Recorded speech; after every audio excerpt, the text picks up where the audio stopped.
They say the quietest homes often keep the loudest secrets.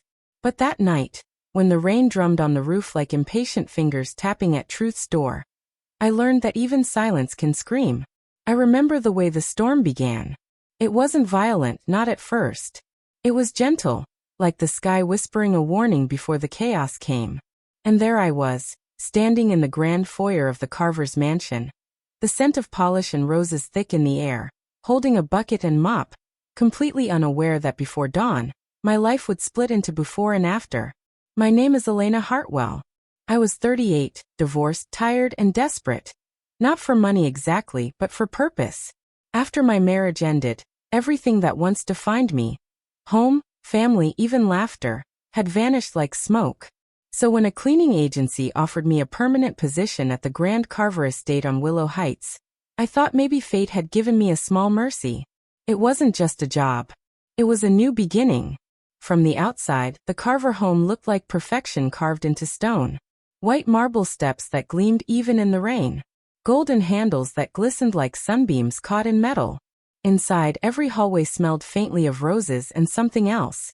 Something sterile, like the air in museums, where everything looks alive but feels dead. The living room was lined with portraits.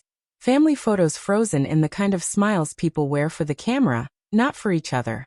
There was Mr. Carver, a man whose silence spoke louder than his words. Sharp eyes, impeccable suits, a smile that never reached his eyes. He was successful. A businessman, they said, though no one ever really knew what kind of business he did.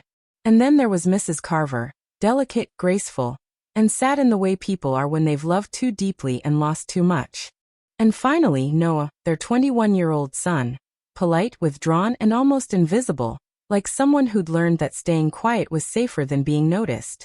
To anyone on the outside, they were the picture of elegance, a family whose lives belonged on the glossy pages of a magazine.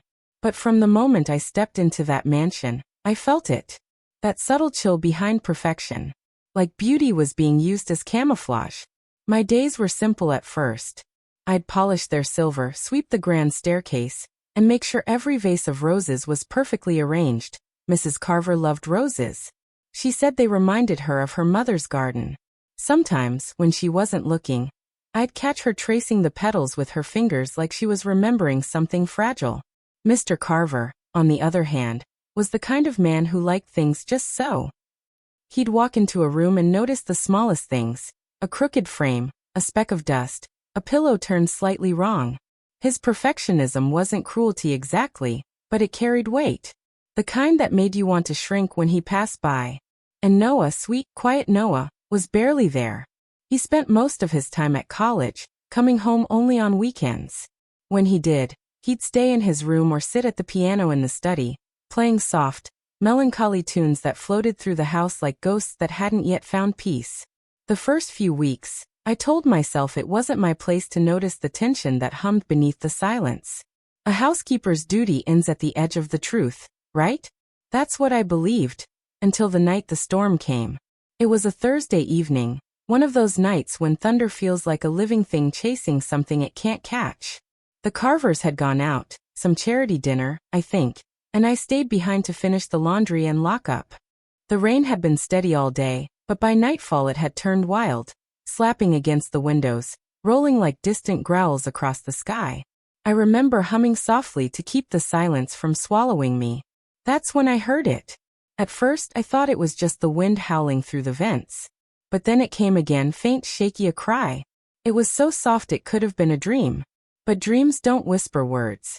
And this voice did. Please don't hide it again. I froze.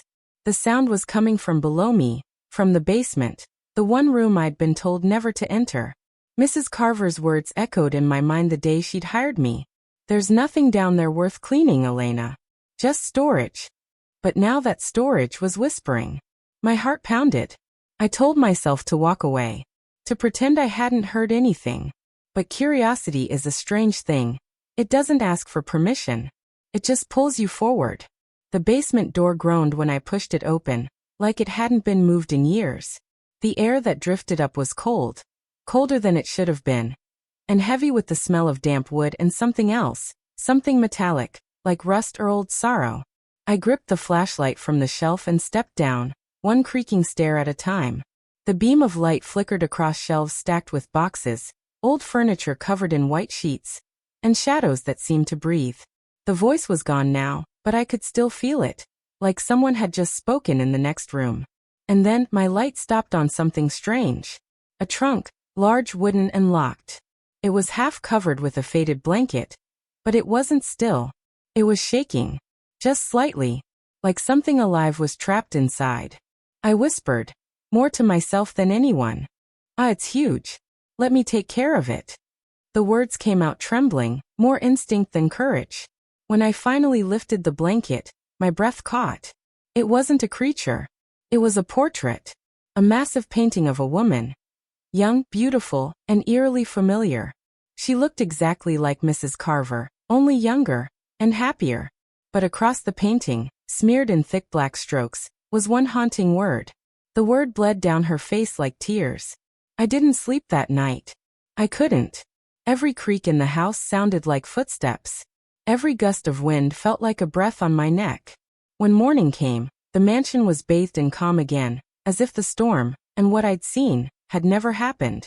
I wanted to ask about the painting, to find some logical explanation. But every time I looked at Mrs. Carver, something inside me stopped.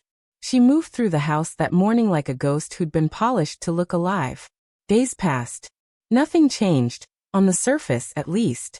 But the longer I stayed, the more cracks I saw beneath the perfect marble. Mrs. Carver's hands would tremble when her husband entered the room. Mr. Carver would look at her like she was something fragile he didn't know how to touch anymore. And Noah, he avoided his parents' eyes altogether. I told myself again, not my business. But the truth, once you've seen a piece of it, never stops calling your name. One evening, about a week after that storm, I was in the kitchen finishing dishes when I felt someone behind me. It was Noah. He stood there, hands in his pockets, eyes down. Then he said very quietly, "You went to the basement, didn't you?" My heart stopped.